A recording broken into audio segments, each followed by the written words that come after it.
Hi friends, ఈరోజు తాటి పండుతో తాటి బూరెలు తయారు చేసుకుందాం. ఈ బూరెలు చాలా టేస్ట్గా ఉంటాయి. ముందుగా ఒక గిన్నె తీసుకొని అందులో 2 కప్పుల బియ్యం పిండిని వేసుకోవాలి. ఇందులోనే 1 కప్పు కరాసీని, ఒక కప్పు బెల్లం తురుము, కొద్దిగా వంట సోడా, 3 కప్పుల తాటిపండు పల్పు వేసుకొని బాగా కలుపుకోవాలి. పిండిని బాగా కలుపుకొని 1 గంట పాటు పక్కన పెట్టుకోవాలి. ఇప్పుడు స్టవ్ వెలిగించి ప్యాన్ పెట్టుకొని అందులో డీప్ ఫ్రైకి సరిపడంత ఆయిల్ వేసుకోవాలి.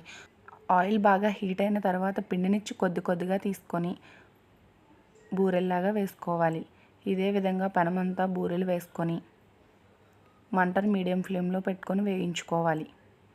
ఇలా వేయించుకుంటేనే బూరెలు మధ్యలో వరకు బాగా వేగుతాయి.